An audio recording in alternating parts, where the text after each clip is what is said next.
이렇게 목사님 말씀하신 대로 이렇게 주일 2부 예배 때 또 이렇게 부목사들에게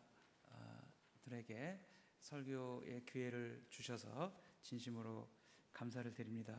목사님 감사합니다.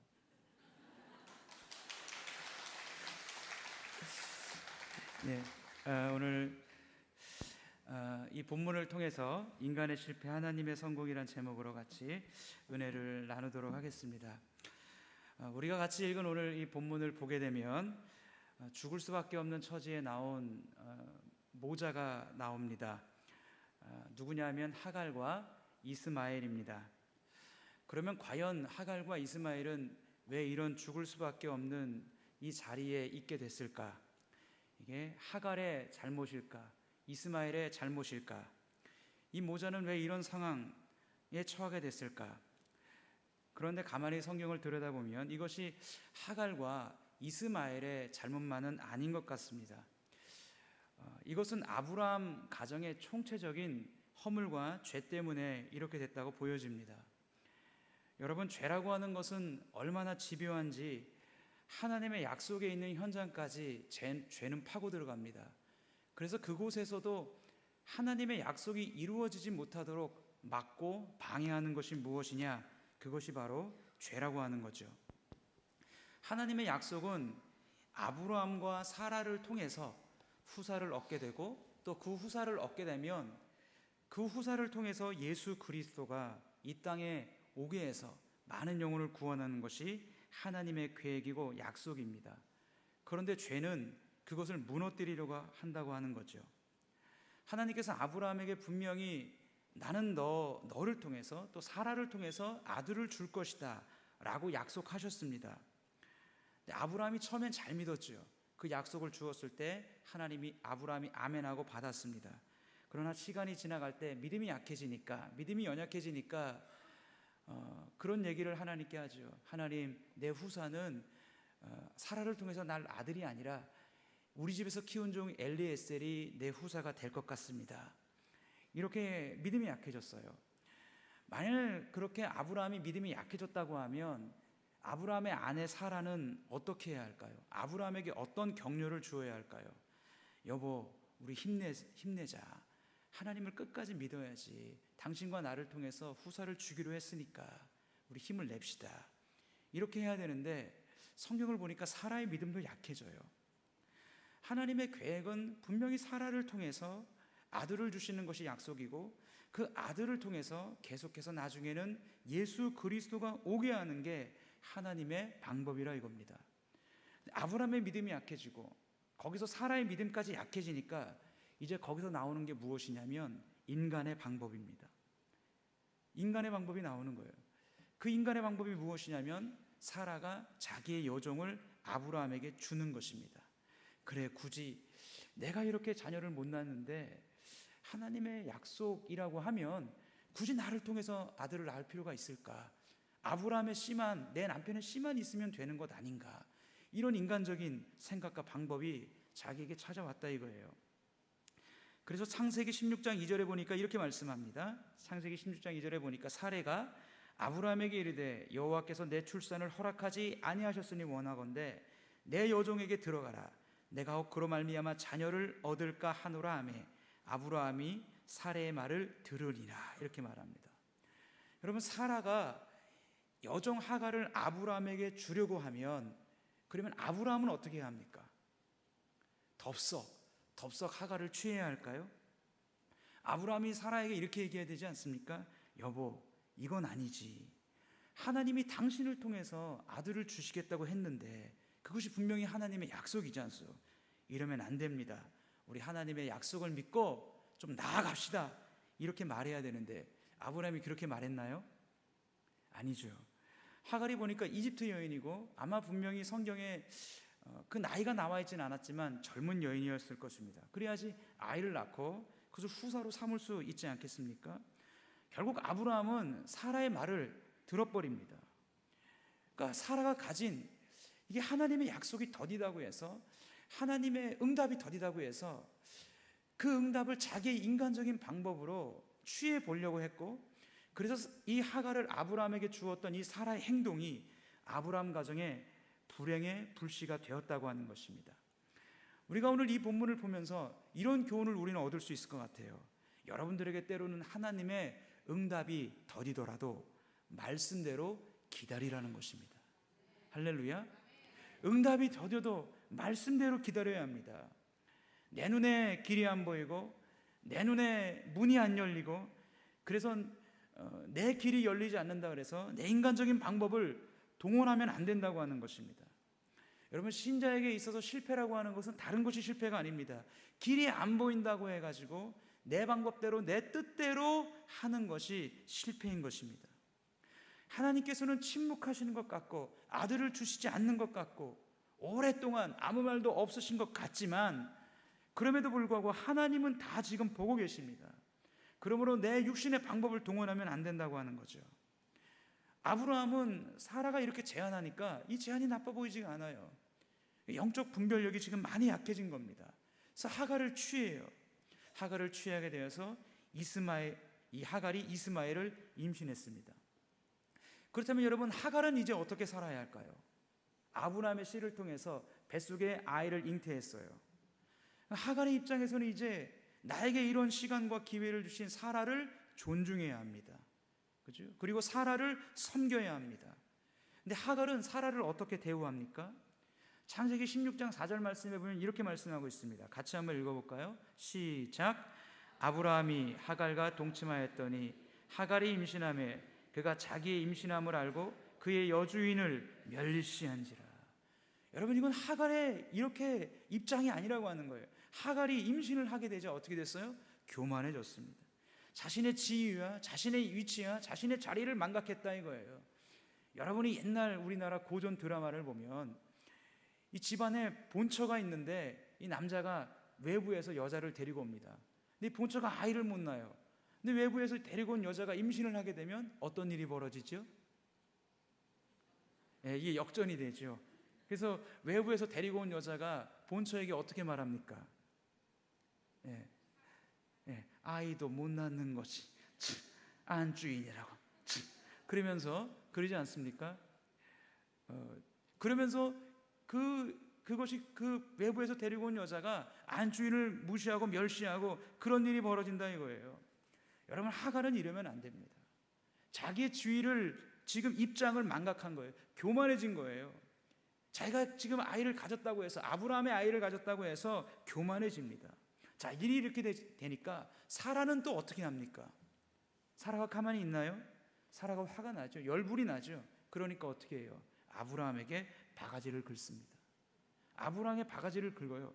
바가지를 긁나 안 긁나 우리 성경 구절 한번 볼까요? 16장 5절 말씀 같이 한번 보겠습니다. 시작. 사레가 아브라함에게 이르되 내가 받는 모욕은 당신이 받아야 옳도다. 내가 나의 여종을 당신의 품에 두었거늘 그가 자기의 임신함을 알고 나를 멸시하니 당신과 나 사이에 여호와께서 판단하시기를 원하노라. 여러분, 이게 사라의 말이 이게 맞지가 않는 거예요. 지금 하갈을 아브라함에게 준 사람이 누구예요? 자기 자신이에요. 그런데 하는 말이 아브라함에게 자기 남편에게 말합니다. 내가 받는 이 모욕은 당신이 받아야 옳도다. 이게 성경에 고급스럽게 나와서 그렇지 사라가 아브라함에게 이렇게 고급스럽게 얘기할까요? 내가 받는 모욕은 당신이 받아야 옳습니다. 이렇게 했을까요?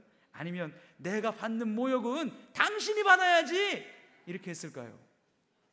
후자겠죠. 안 봐도 그렇지 않습니까? 그렇게 화가 나는데 아브라함에게 그렇게 좋게 얘기했겠어요?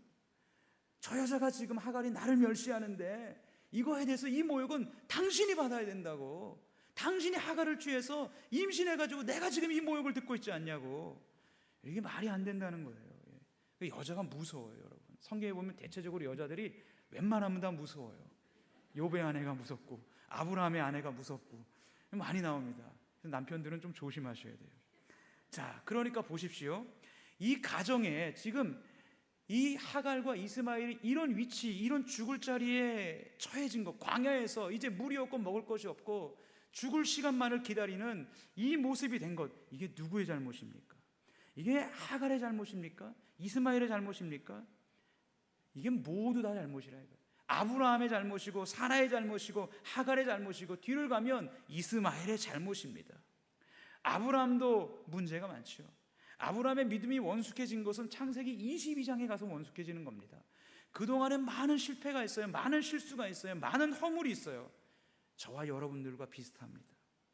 아브라함도 하나님께서 자, 사라를 통해서 약속의 후사를 내가 주어야겠다라는 하나님의 이 계획을 이루는 면에 있어서 이 시점에서 아브라함은 지금 실패하고 있습니다. 사라도 실패하고 있습니다. 하갈도 실패하고 있습니다. 여러분 기억하십시오. 인간은 하나님 앞에 그리 잘 성공하는 존재가 아닙니다. 인간은 하나님 앞에 잘 실패하는 존재입니다. 죄라고 하는 놈은 우리 믿음의 연약한 부분을 파고 들어옵니다. 그래서 하나님의 약속이 있는 그 자리, 그곳에서도 우리가 인간적인 방법을 동원하게 만들어서, 그리고 거기에 시기와 질투와 교만이 파고들게 만들어서 하나님의 약속이 이루어지지 않도록 방해하는 게 뭐냐? 그게 죄고, 그것이 우리 믿음의 연약함이라고 하는 것입니다.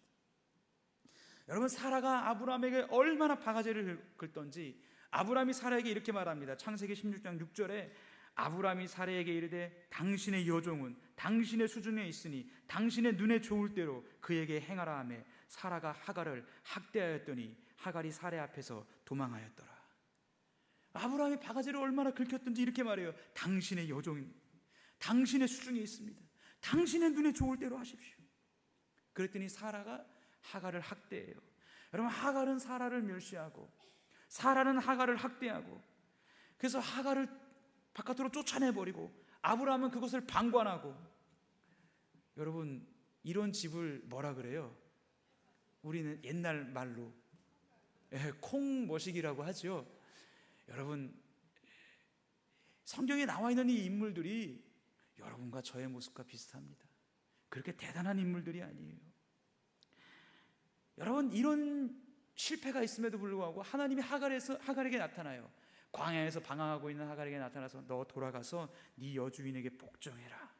하갈이 돌아갔어요. 아마 속으로는 어떨지 모르지만 적어도 겉으로 사라에게 복종했겠죠. 그리고 시간이 지나 이스마엘이 태어났습니다. 이제 한참 10여 년의 시간이 질렀어요. 이스마엘도 많이 컸습니다. 아마 이제 아브라함도 사라도 이제 이스마엘이 후사로 생각했을 것입니다. 근데 하나님은 아니에요. 하나님은 약속대로 아브라함이 실패했고 사라가 실패했고 하갈이 실패했지만 하나님은 약속대로 아브라함 나이 100세에 사라를 통해서 아들 이삭을 주셨습니다. 그게 하나님의 약속이에요. 그것이 하나님의 능력이에요, 여러분. 그게 하나님의 성공입니다. 이삭이 자랐습니다. 이제 젖을 뗄 때가 되었어요. 이삭이 젖을 떼는 날 아브라함이 큰 잔치를 열었습니다. 큰 잔치를 열리고 있는 가운데 보니까 사라가 가만히 보니까 이스마엘이 이삭을 희롱합니다. 이삭을 조롱해요. 여러분, 아무리 사라가 나이가 많아도 사라가 이삭 엄마입니다. 엄마 눈에는 딱 보이는 법이에요. 수많은 아이들이 있어도 자기 아들 우는 소리가 잘 들려요, 안 들려요? 잘 들립니다. 이스마엘이 이삭을 희롱하는 것이 이게 한 번 한 게 아니에요. 여러 번 희롱했다는 게 딱 보니까 알아요. 제가 초등학교 1학년 때 학교를 갔습니다. 학교를 갔더니 옆 짝꿍이 있는데 옆 짝꿍, 여자 짝꿍이 그때 당시 제 기억으로 너무 못생긴 거예요. 제 기억으로. 그래서 집에 와서 엄마한테 얘기했습니다. 엄마, 제 짝꿍이 너무 못생겼어. 학교를 가기 싫어. 그랬습니다. 다음날 학교를 갔어요. 제 짝꿍이 그 반에서 제일 이쁜 애로 바뀌어져 있어요.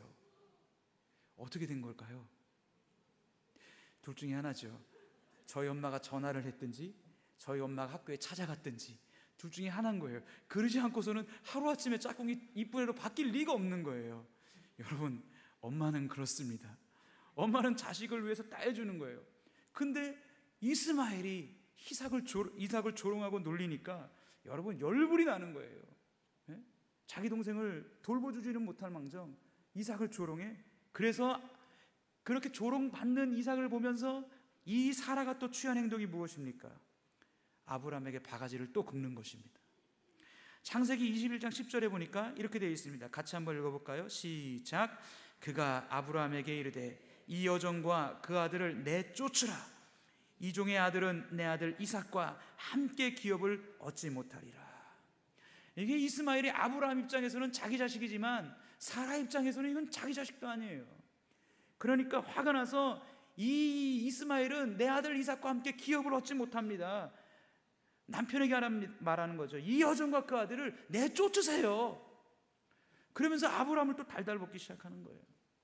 그러니까 성경에 보니까 아브라함이 일이 큰 근심이 되었어요. 왜냐하면 이스마엘도 자기 아들이잖아요.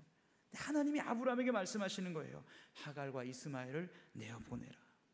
그를 쫓겨나서 오늘 본문에 이르게 된 겁니다. 여러분, 이 모자가 가지고 간 것이 떡 몇 개하고 물 한 가죽 부대만 가지고 갔어요. 이 모자 오라는 데도 없습니다. 갈 데도 없습니다. 성경에 보니까 브엘세바 들에서 방황합니다. 먹을 것이 다 떨어졌어요. 물도 다 떨어졌어요. 이제 어떻게 되는 거예요? 죽게 되었습니다. 이 죽을 날만 있는 거예요. 오늘 본문에서 죽을 시간만 기다리고 있는 거예요. 여러분, 바로 이것이 어떤 것입니까? 인간이 하나님 없이 일을 계획하고 하나님 없이 내 뜻과 내 소견에 오른 대로 일을 진행했을 때의 결과입니다. 여러분, 죄의 싹은 항상 무엇입니까? 사망입니다. 아브라함이 실패했고, 사라가 실패했고, 하갈이 실패했고, 이스마엘도 실패했지요. 이스마엘은 어떤 부분에 실패했습니까? 이삭을 왜 희롱합니까? 이삭을 왜 놀립니까? 이삭을 왜 조롱합니까? 이스마엘도 실패한 겁니다. 그 실패, 하나님의 뜻에 거스려서 실패의 길을 가니까 죄의 삭신, 마지막이 뭐예요? 사망이에요. 죽음입니다. 그 자리에 처했다 이거예요. 이건 하갈의 잘못만도 아니고 이스마엘의 잘못만도 아니란 말이에요. 아브라함 가정의 총체적인 연약함과 허물과 죄가 오늘 이 시간에 이스마엘과 하갈이 죽는 이 자리에 있게 만들었다고 하는 것입니다. 여러분이 때때로 이 세상을 살아가면서 때로는 내 길이 보이지 않는다고 해서, 내 인생에 문이 열리지 않는다고 해서, 여러분, 내가 이렇게 하면 좋아 보인다, 그래서 하나님의 말씀의 원리, 이 방법에 하나님 말씀의 원리와 거스리는 방법대로 내 길을 찾아갑니다. 그럼 해결되는 것 같아 보여요. 그 순간은 괜찮아 보이고 그 순간은 좋아 보이지만 여러분, 그 끝은 실패라는 것을 여러분 잊으시면 안 됩니다. 그 끝은 여러분 실패가 죽음입니다. 여러분, 왜냐하면 죄의 싹은 항상 그 결과가 죽음입니다. 그게 로마서의 말씀이잖아요. 아브라함도 사라도 하갈도 이스마엘도 하나님의 뜻을 이루는 면에 있어서 다 실패했습니다. 여러분, 인간은 그렇게 성공하는 존재가 아니에요. 하나님께 그렇게 성공하는 존재가 아니에요. 여러분, 인간은 언제나 실패를 잘하지만 여러분, 하나님은 언제나 성공한다는 사실을 믿으시기 바랍니다. 그러므로 여러분들은 인간을 의지하시면 안 돼요. 사람을 의지하시면 안 돼요. 사람은 사랑할 대상이지 내가 의지하고 내가 믿을 대상이 아니라고 하는 것입니다. 죄라고 하는 것은 우리 신앙의 연약함, 우리 신앙의 못남을 끊임없이 파고듭니다. 그래서 우리를 통해서 이루어지는 하나님의 뜻을 방해합니다. 그러나 여러분, 하나님은 언제나 그 뒤에 계셔서 우리를 격려하시고 독려하시고 힘을 주시고 은혜를 주시는 하나님이심을 여러분들이 믿으시기 바랍니다. 여러분, 하갈과 이제 이스마엘이 이 브엘세바 들에서 방황하다가 먹을 거 마실 물 다 떨어져서 이제 이 이스마엘이 죽게 되었습니다. 그러니까 하갈의 이 어미의 입장에서는, 엄마 입장에서는 얼마나 마음이 아파요. 죽어가는 아이를 옆에서 볼 수가 없어서 멀리 떨기나무 아래 이스마엘을 놓습니다. 그리고 화살 한바탕 되는 이 거리에 떨어져서 하갈이 앉습니다. 화살 한바탕 되는 거리라고 하는 것은 화살이 쏘아져서 날아간 거리를 의미해요. 한 250m에서 300m 되는 거리에서 떨어져 마주보는 거예요. 하갈과 이스마엘이, 엄마와 아들이 마주보고 있습니다. 그리고 죽을 시간만 기다리는 거예요. 여러분, 하갈의 마음이 어떻겠습니까? 그 아이의 마음이 어떻겠습니까? 여러분, 이 죽음의 연장, 이 사망의 연장, 그걸로 끝일까요? 거기서 어떤 일이 벌어질까요? 21장 17절 말씀 우리 같이 한번 읽어보겠습니다. 같이 한번 시작. 하나님이 그 어린아이의 소리를 들으셨으므로 하나님의 사자가 하늘에서부터 하갈을 불러 이르시되, 하갈아, 무슨 일이냐, 두려워하지 말라. 하나님이 저기 있는 아이의 소리를 들으셨나니. 할렐루야. 여러분, 이게 위대한 구절이에요. 왜 위대한 구절이냐? 하나님 말씀하십니다. 하나님이 저기 있는 아이의 소리를 들으셨나니. 이 이스마엘의 어린 아이의 소리를 하나님이 들으셨대요. 그러면 이스마엘이 무슨 소리를 했겠어요? 죽기 직전에.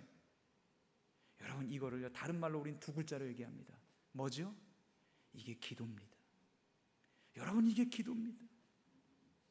여러분, 이스마엘 나이가 어리지만 열 몇 살 되는 그 아이지만 마지막 자기가 죽기 직전에 뭐 하는 거예요? 하나님께 기도하는 거예요. 이스마엘이 자기 집에서 아브라함이 하나님께 기도하는 것을 보았을 것입니다. 자기의 진짜 인생의 위기 앞에 죽을 수밖에 없는 그 자리, 사망이 깃들어 있는 그 자리에서 이스마엘 이 어린아이가 한 게 무엇입니까? 하나님께 기도한 것입니다. 여러분, 저는 확신하는 게 하나 있는데 그겁니다. 여러분이 정말 하나님께 진짜로 기도하면 하나님은 여러분들에게 진짜로 응답하십니다. 여러분들이 하나님께 진짜 기도하면 하나님은 여러분들에게 진짜로 응답하세요. 여러분, 하나님은 살아계십니다. 하나님은 시퍼렇게 살아계신 하나님이십니다. 하나님이 이 아이의 기도를 들으셨어요. 울부짖는 기도, 우는 기도, 진짜 기도에 하나님이 들으셨어요. 그리고 하갈에게 아이를 일으키라고 얘기합니다. 그리고 21장 19절 이렇게 말합니다. 하나님이 하갈의 눈을 밝히셨으므로 샘물을 보고 가서 가죽 부대에 물을 채워다가 그 아이에게 마시게 하였더라. 하나님이 하갈의 눈을 밝히셨으므로 샘물을 보고, 여러분, 하갈이 보았던 이 샘물 어디 있었을까요? 여러분, 그 샘이 없던 샘이 아니에요. 있는 샘이에요. 근데 그 아이가 기도하고 그 아이가 하나님 앞에 간구하기 전까지, 진짜로 하나님 앞에 기도하기 전까지 여러분, 그 샘물이 보이지 않아요. 그 샘물이 안 보입니다. 인생의 위기 가운데, 인생의 어려움 가운데 그 어려움이 닥쳤음에도 불구하고 기도하지 않았을 때는 여러분, 그 샘물이 보이지 않는다는 거예요. 다시 말해서 내 인생의 어려움이 있는데 하나님 앞에 간구하지 않고 그 모든 것들을 하나님께 맡기지 않고 내 방법, 내 계획, 내 뜻대로 해결하려고 애를 쓰면 길이 안 보입니다. 여러분이 구원받은 신자라면 하나님이 그 길을 막으세요. 언제까지? 진짜 기도할 때까지, 진짜 하나님만 찾을 때까지 하나님 막으세요. 안 보여요. 그 샘이 없었던 샘이 아니에요. 가려져 있어요. 보이지가 않는 거예요. 하나님의 방법이 안 보입니다. 하나님의 해결책이 안 보입니다. 그런데 하나님 앞에 기도를 통해서 모든 걸 맡기고 하나님만 붙잡을 때 비로소 눈이 열려 옆에 있는 샘물이 보인다 이거예요. 살 길이 보인다 이거예요. 생명길이 보인다 이거예요. 하나님의 방법이 보인다 이거예요. 그러므로 오늘 주일 오전 예배 이 말씀을 듣는 여러분의 삶 가운데 위기가 있고 어려움이 있다면 여러분의 방법을 내려놓으십시오. 여러분의 계획을 내려놓으십시오. 그리고 여러분들이 이제부터 진짜 사는 길을 선택해야 합니다. 그것은 무엇입니까? 여러분들이 하나님께 진짜로 기도하는 것입니다. 여러분들이 하나님께 진짜로 기도하시고 진짜로 맡기시기 시작하고, 그래서 하나님께 의탁하고 이 말씀대로 힘들고 어려워도 내가 망해도 이 말씀대로 하리라 하고 그 길을 걸어가면 하나님이 거기서부터 진짜로 응답하시기 시작할 줄로 믿습니다. 여러분, 그러므로 하나님의 방법대로 가야 합니다. 여러분 보십시오. 아브라함 실패했습니다. 사라 실패했습니다. 하갈 실패했습니다. 이스마엘도 실패했습니다. 여러분들도 저도 얼마나 자주 실패합니까? 그러나 여러분 걱정하지 마십시오. 하나님은 성공하십니다. 하나님은 언제나 성공하십니다. 여러분 실패의 자리, 이 자리가 어떤 자리예요? 하갈이 있던 자리, 이스마엘이 있던 자리가 어떤 자리입니다? 여러분 죽음의 자리예요. 망할 수밖에 없는 자리예요. 이제 끝난 자리예요. 그죠? 물 떨어졌고 멀 껐고 이제 죽을 날만 기다리는 그 자리에서도 하나님만 붙잡았더니, 하나님께만 기도했더니, 하나님께만 맡겼더니 여러분 그 죽을 자리가 소망의 자리가 되고 희망의 자리가 되고 다시 소생하는 자리가 된 줄로 믿습니다. 여러분, 죽음으로 마감되어야 되는 하갈과 이스마엘의 운명이 하나님께 온전히 다 맡기고 하나님만 붙잡았다니, 여러분 이스마엘이 거기서 성장하여 한 민족을 이룹니다. 한 민족이 되어버려요. 그러므로 여러분 오늘 이 아침에 이 말씀을 듣는 여러분 마음속에 결단하셔야 됩니다. 나는 어떤 경우에도 하나님의 방법을 택하겠습니다. 나는 어떤 경우에도 내 인간적인 방법을 내려놓겠습니다. 여러분 구약성경을 보면 나아만이라는 사람이 나옵니다. 나아만이라는 사람이 엘리사가 병을 고칠 줄 아는 그 소식을 듣고 엘리사를 찾아갑니다. 그래서 찾아가서 큰 부하들을 내리고 많은 금은 부하를 가지고 엘리사를 찾아가요. 근데 엘리사가 나오질 않아요. 문 앞에서 종을 보냅니다. 그리고 말만 해요. 너는 요단강 물에 가서 7번 씻으라. 그럼 네 병이, 네 몸에 있는 이 문둥병이 다 깨끗하게 나으리라. 나만이 화가 확 나는 거예요. 아니, 내가 이렇게 큰 부하들을 데리고 이 선물을 가지고 왔는데 코빼기도 안 보이고 지 종을 보내서 요단강 물에 가서 나를 씻으라 그래? 자기가 생각했던 방법이 아니거든요. 나만 장군이 화가 많이 납니다. 우리 동네는 요단강물보다 깨끗한 강이 얼마나 많냐. 화가 나서 가자 하고 가버려요. 그때 나만의 종들이 말합니다. 나만 장군이요, 마음을 자중하시고 이 엘리사 선지자가 더한 것을 시켰던들 하지 않겠습니까? 나 요단강물에 가서 몸 7번 씻은 게 뭐가 어렵다고. 장군님 한번 해봅시다. 그래서 이 나만 장군이 마음을 돌이켜서 요단강물에 몸을 7번 담그고 나옵니다. 그리고 7번 담그고 나올 때 나만 장군의 몸에 있던 모든 문둥병이 깨끗하게 되어 성경에 보니까 아기의 3살같이 되었다 그랬어요. 여러분, 나만 장군이 그 요단강물에 1번, 2번, 6번 들어갔다 나와도 치료되지 않아요. 자기 동네에 가서 요단강물보다 깨끗한 강물에 들어갔다 나와도 목욕해도 그 몸에 있는 문둥병은 고쳐지지 않아요. 하나님 말씀대로 7번 들어갔다 나와야지. 그것 외에는 나만 장군의 병을 고칠 수 있는 방법이 없어요. 그것이 무엇을 뜻하는지 아십니까? 하나님의 구원 방법에 복종할 때에만 하나님의 역사가 있다는 것입니다.